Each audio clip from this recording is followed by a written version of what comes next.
गिबियावनो नोंथांमोनखौ आंनि चेनेलाव बयखौबो बरायनानै लानाय जाबाय। नोंथांमोना सानफ्रोमबोनि खौरां मोननो थाखाय आंनि एसबि रादाब इउटिउब चेनेलखौ साबस्क्राइब खालामनानै लादो। लोगोसे खौरांखौ मोजां मोनोब्ला लाइक, कमेन्ट आरो शेयार खालामनानै होदो।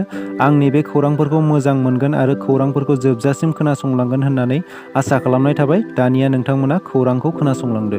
दिनैनि गिबि खौराङाव दं कार्बि आंलंआव सानै ड्राग्स फालांगिरिखौ हमदों।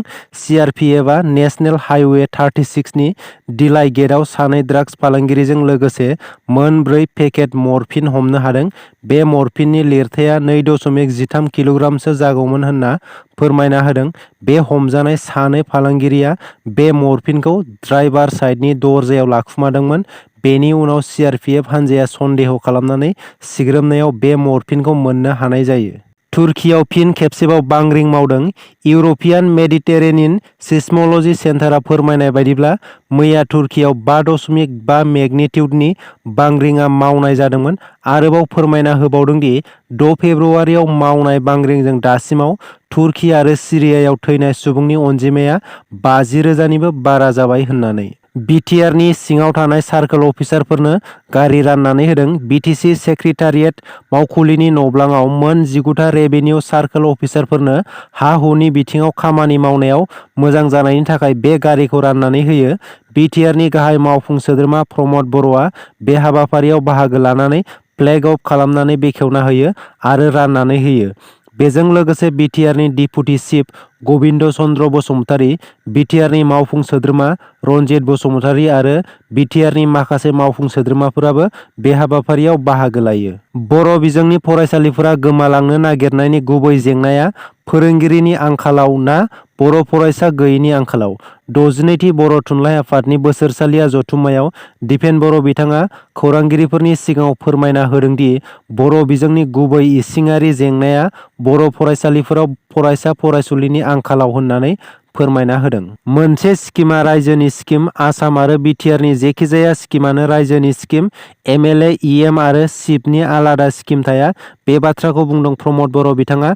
आरो बिथाङा बुंबावदों दि एमएलए स्किम, इएम स्किम आरो सिपनि स्किम बिदि जेबो थाया आरो रावबो एमएलएआ गुबुनाव आरजिनानै स्किम लानानै होफैनाया जानो हाया होनना बिथां प्रमद बर'आ बुंबावो।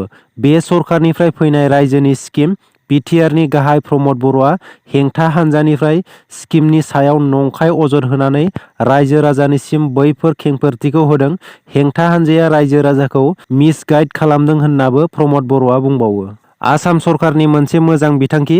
28 नं गसाइगाव बिधान सभा बियाबनि सिङाव थानाय गासै गंबा गुबुन गुबुन मडेल अंगनबादि मिरुखौ बेखेवनानै होयो। मैया एमएलए जिरन बसुमतारी बिथाङा।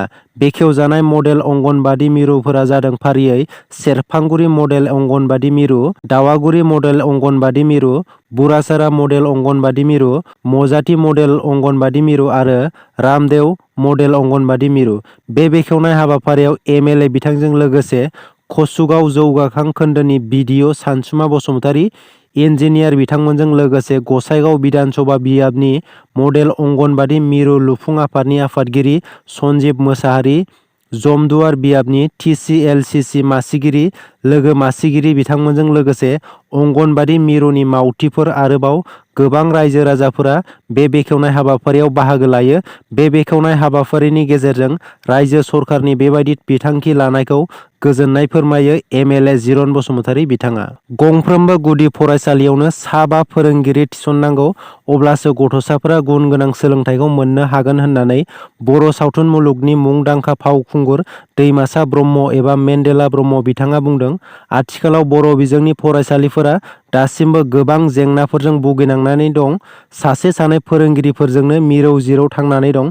गोग्गो आरो गुन गोनां सोलोंथाइखौ मोनफुंनो थाखाय सोरखारा गंफ्रोमबो गुदि फरायसालियावनो 5 फोरोंगिरि थिसननांगौ, अब्लासो सोलोंथाइ सांग्रांथि मेल मिथिंफोरखौ खालामनो गोनांथि जानाय नङा होननानै बर' सावथुन मुलुगनि मुंदांखा फावखुंगुर मेन्देला ब्रह्म बिथाङा बुंथिनानै होयो। दिनैनि खौराङा एसेनोसै। आसा खालामो नोंथांमोना खौरांखौ खोनासंनानै मोजां मोनबाय आरो खौरांखौ मोजां मोनदोंब्ला लाइक, कमेन्ट आरो शेयार खालामनानै होदो।